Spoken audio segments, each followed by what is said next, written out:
Fame and misfortune. You know, yesterday I did a live stream talking about it because I wanted to do an audio like I'm doing now. So you could consider this a bit of an updated version of the live stream. But first of all, I do want to apologize and say that I'm kind of sorry that I sounded like I was rambling, that I was going off topic, I was losing focus. You know, I just got off work that day, and, you know, it's one of those rare Tuesdays and stuff that I can actually come out and, I can actually come out and do a live stream without any interruption. I also want to kind of apologize for my dog. She was just feeling ornery yesterday, and she was also trying to scratch an itch that she has on her backside because we're in fall, and it's still kind of summer-like, but it's getting into fall weather, and basically the fleas, the bugs are trying to hibernate, if you will. They're trying to find places that are warm to stay inside and, not have to deal with the cold weather or basically the autumn weather that's going to, do them in. So yeah, I do apologize for all that, but the point I was trying to make as to why the creative staff made Fame and Misfortune the way they did, that instead of them going in the direction that M.A. Larson wanted them to go in originally, that the reason they didn't do that and they went in the direction they wanted to was basically, and I think anybody listening understands this, they were trying to send a message. And that message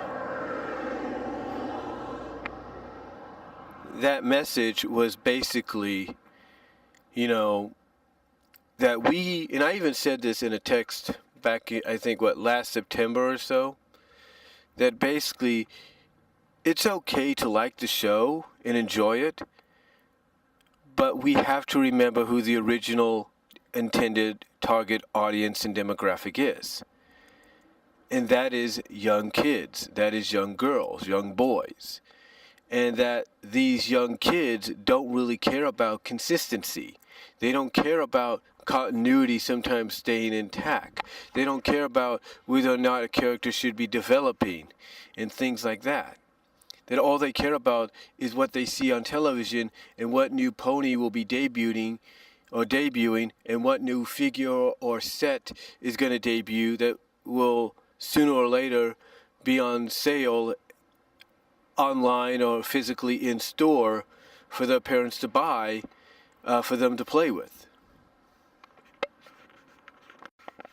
That basically is the overall message they were trying to send. And as I said at the end of my live stream last night, their attempt to do that failed. Their attempt to basically tell us not to criticize the show, it failed. Because depending on who you listen to and their take on this episode, whether it's MLP-Silver Quill or Josh Scorcher, aka Firebrand, whether it's Lightning Bliss or the Watchful Pony or the mysterious Mr. Enter, depending on who you listen to, they all have their own take on it. A lot of them don't agree with the message that got sent. They don't agree with it. Some may say that, the staff's not saying you can't enjoy it, like Silver Quill is pointing out that the staff, in a sense, through Twilight and Starlight, are saying you shouldn't enjoy the show, but the overall message that's being sent by the creative staff above that, from what people have seen, is you can enjoy it, but you don't have to criticize it because you got to remember it's for young kids. Like I said, the thing is to remember that it's meant for young kids, not adults. And what I was trying to point out yesterday is,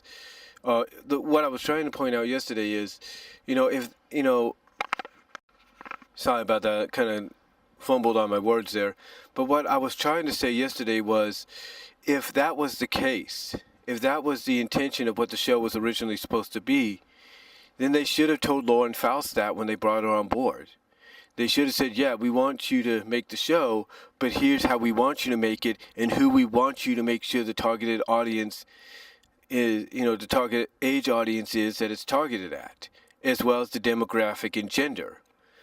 If they probably would have told her that, I'm sure we wouldn't be standing here talking about the show or the franchise as a whole, because, at least the tone would have been set by Lauren Faust that, hey, this is a show for young girls, no one else. But they didn't do that. They allowed Lauren Faust to make the show what she wanted to make it. She wanted to make the show something that all ages could enjoy. Families of all ages can enjoy. Adults can enjoy. Adolescents can enjoy. High schoolers, middle schoolers, you name it.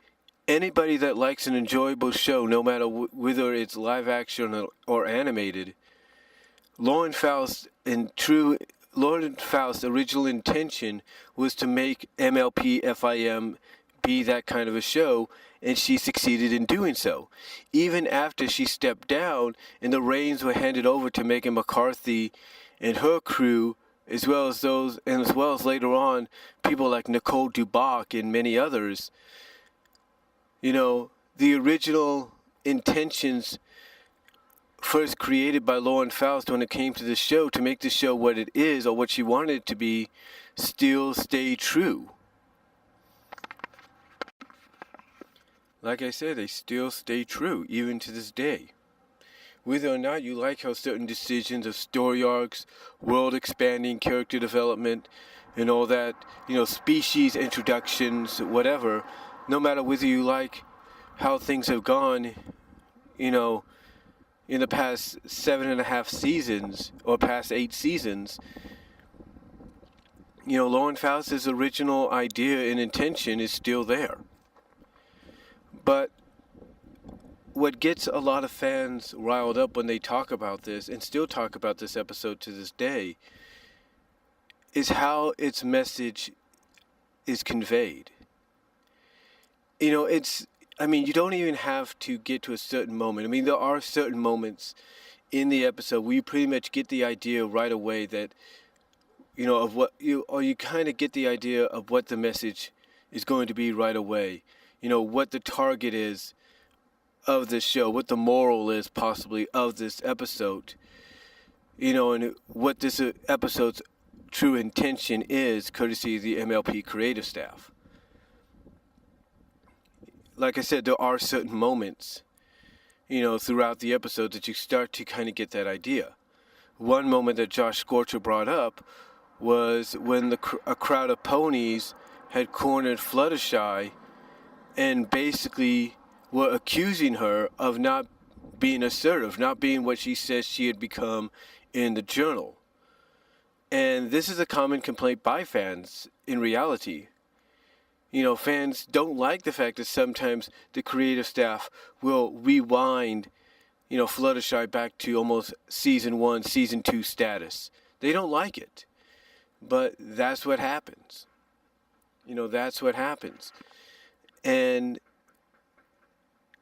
a lot of the arguments that they had, the characters that basically represented us, the fans, bring up and everything, are criticisms and arguments that we have talked about, that we have discussed, we have criticized since they happened. From Twilight becoming an alicorn and people saying she was better without being that, to folks saying she was better off in Canterlot if they were going to go this route, this and that. And the one scene that I always go back to that kind of sticks out in my mind, folks, is when Twilight is conveying with this reporter pony, and he's bringing up that he read the journal from cover to cover, and basically he says he finds it unbelievable that the main 6 could be friends. This is a valid, now, I don't know if this has been a valid argument back and forth with the fans or not, but even if it has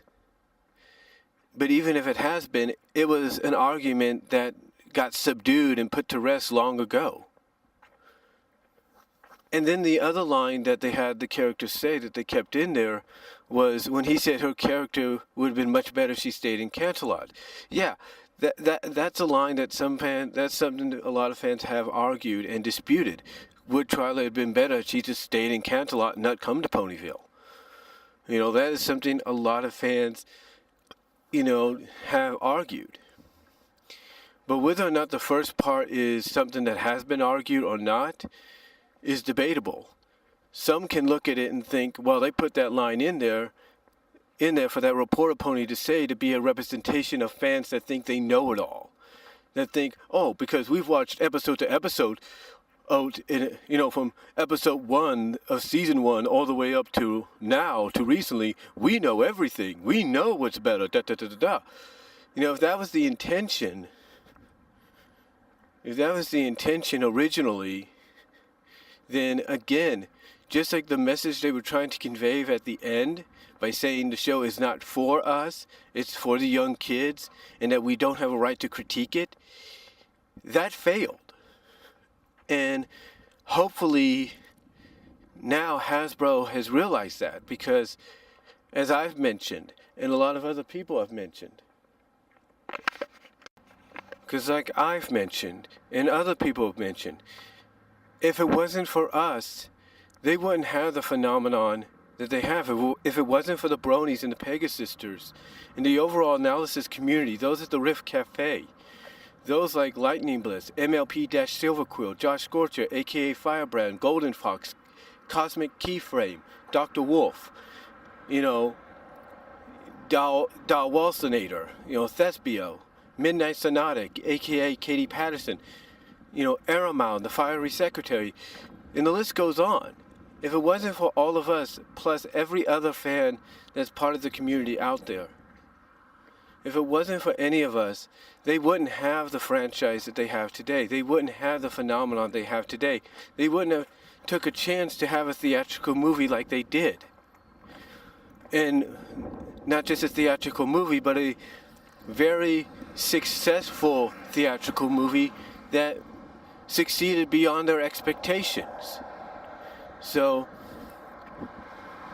for them to use an episode like Fame and Misfortune to kind of take a jab at the fan base and send the message of, hey, you can enjoy the show, but remember, it's not really for you, it's for the kids, so you shouldn't have to critique it. I believe that message failed. That little message of theirs fell through. And hopefully by now they've realized they can't change anybody's minds. They can't change people's mindsets. And whether or not this was just something that they had to get off their chest because they were feeling antsy or something, okay, fine. Let's just hope they don't take the frustrations out on the fan base ever again by using an episode of MLP in the future to do so. Hopefully, with episode 200 next season, it's not a jab at the fans, but a celebration. So, that's all I'm going to say, guys. Let me know what you all think down below. I'm going to get back into work. But thank you for listening to this updated audio version of my live stream from last night. Peace out. God bless.